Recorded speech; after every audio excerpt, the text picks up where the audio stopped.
ఫ్యాక్టరీకి ఉన్నాం. ఈ ఫ్యాక్టరీలో ప్రతి ఆలోచనకు ఒక లాజిక్ ఉండాలి. మనమే సెక్యూరిటీ గార్డ్స్ని పెట్టుకున్నాం.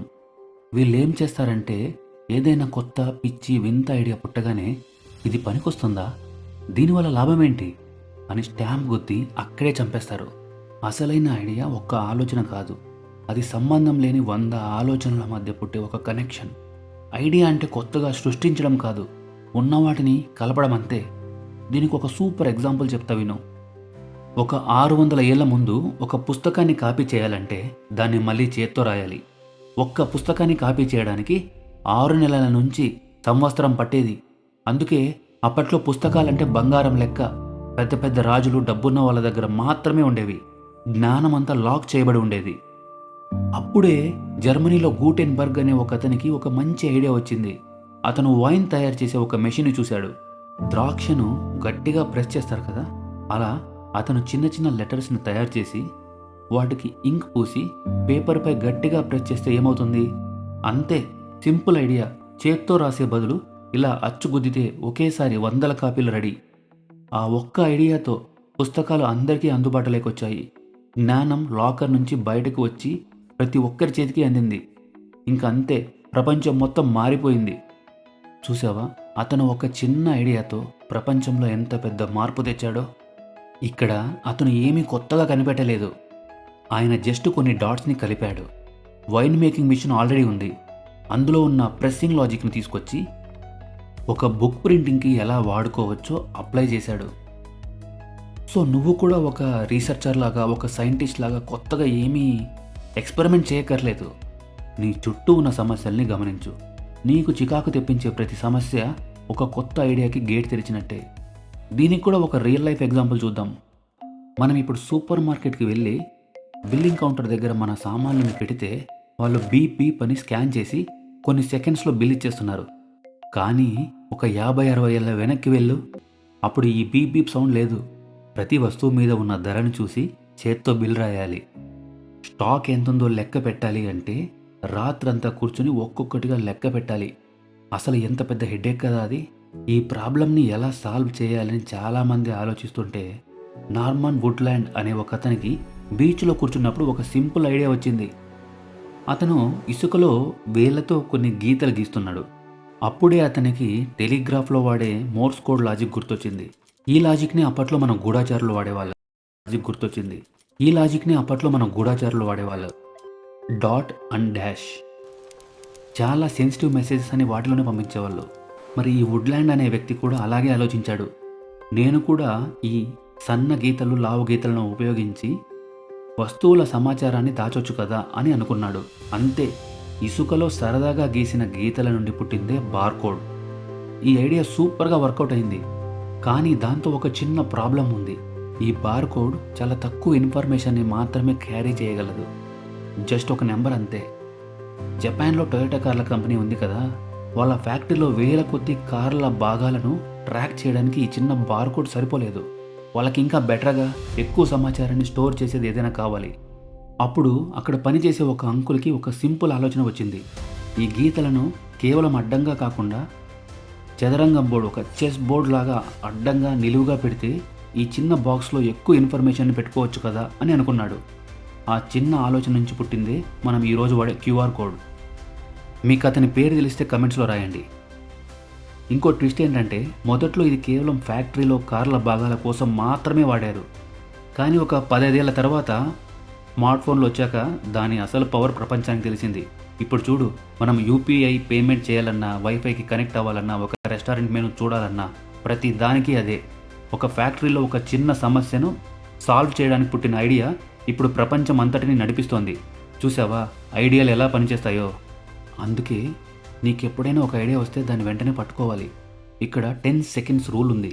ఐడియా వచ్చిన 10 సెకండ్లలోనే దాన్ని ఒక పేపర్ మీద కానీ, నీ ఫోన్లో నోట్స్లో కానీ నువ్వు రాసుకోకపోతే అది శాశ్వతంగా గాలిలో మాయమైపోతుంది. సరే, నీకు ఐడియా వచ్చింది, ఒక పేపర్పై పెట్టావు, ఇప్పుడు దాన్ని టెస్ట్ చేయాలి. ఇక్కడే చాలామందికి భయం, ఫెయిల్ అవుతామేమో అని. కానీ నువ్వు ఒకటి గుర్తుపెట్టుకో, ఒక సైంటిస్ట్ దృష్టిలో ఫెయిల్యూర్ అనేదే లేదు, కేవలం డేటా ఉంటుందంతే. సో ఈ ఐడియా జనరేషన్ అండ్ ఇంప్లిమెంటేషన్ ప్రాసెస్లో కొన్ని స్టెప్స్ మాట్లాడుకుందాం. ఫస్ట్ స్టెప్, మైండ్ని ట్యూన్ చేసుకో.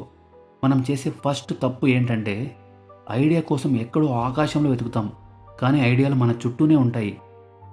సింపుల్గా చెప్పాలంటే ఒక ఎల్కేజీ పిల్లాడిలా ఆలోచించు. చిన్న పిల్లల్ని చూసావు కదా, అది ఎందుకు అలా ఉంది, అది ఎందుకు ఇలా లేదు అని క్వశ్చన్స్తో చంపేస్తారు. మనం పెద్దయ్యాక ఎందుకు అని అడగడం మానేస్తాం. అదే పెద్ద తప్పు. ఆ అలవాటుని మళ్ళీ వెనక్కి తీసుకురా. ప్రతి దాన్ని ప్రశ్నించు. బైక్కి 2 టైర్లు ఎందుకున్నాయి, మూడోది పెడితే? ఏటీఎం నుండి డబ్బులు కాదు, బిర్యానీ కూడా వస్తే?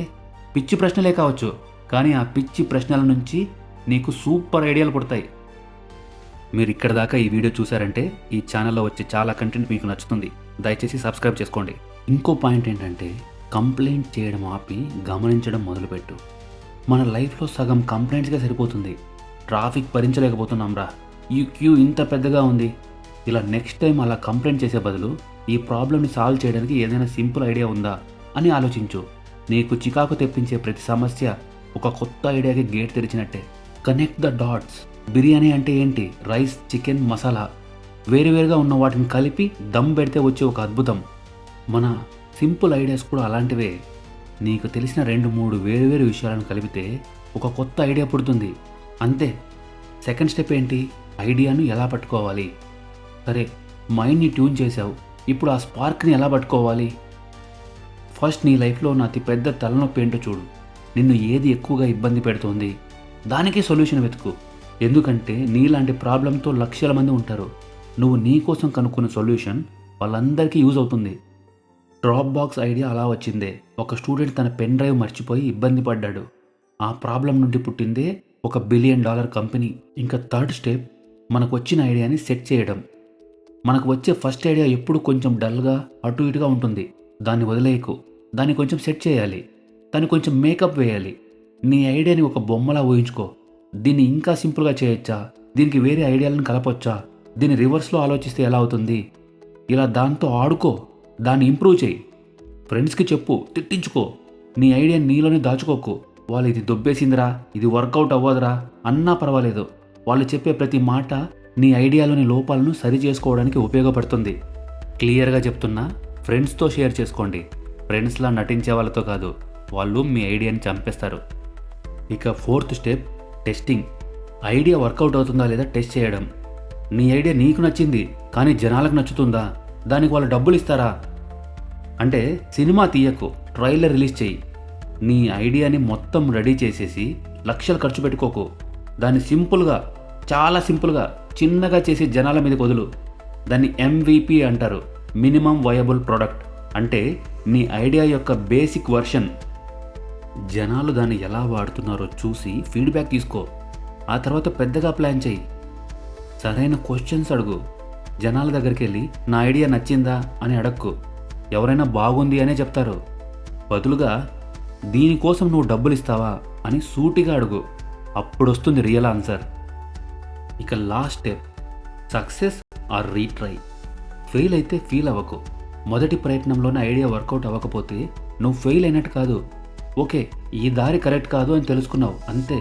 ప్రతి ఒక్కరూ చెప్పే థామస్ ఎడిసన్ కథ తెలుసు కదా. బల్బును కనిపెట్టే ముందు 10,000 సార్లు ఫెయిల్ అయ్యాడంట. ప్రతి ఫెయిల్యూరు ఒక పాఠం. పట్టు వదలకుండా ప్రయత్నిస్తూనే ఉండు. ప్రపంచాన్ని మార్చే ఐడియాలు పెద్ద పెద్ద సైంటిస్టులకు, బిలియనీర్లకు మాత్రమే రావు. క్వశ్చన్స్ అడిగే వాళ్లకు, ప్రాబ్లమ్స్ని అబ్జర్వ్ చేసే వాళ్లకు, ఓడిపోవడానికి భయపడని నీలాంటి నాలాంటి వాళ్ళకే వస్తాయి. ఆ పవర్ నీ బ్రెయిన్లో కూడా ఉంది. దాన్ని వాడడం మొదలుపెట్టు. ఒక ఐడియా రావడం అనేది కథకి ఆరంభం మాత్రమే. అది భూమిలో ఒక శక్తివంతమైన విత్తనం లాంటిది. కానీ ఆ విత్తనాన్ని ఒక మహావృక్షంగా ఎలా మార్చాలి, మన ఐడియాస్ని ప్రొఫెషనల్గా ఒక బిజినెస్ లాగా ఎలా కన్వర్ట్ చేయాలి, ఇలాంటి వాటిని మనం ఫ్యూచర్ వీడియోస్లో డిస్కస్ చేద్దాం. ఈ ప్రయాణంలో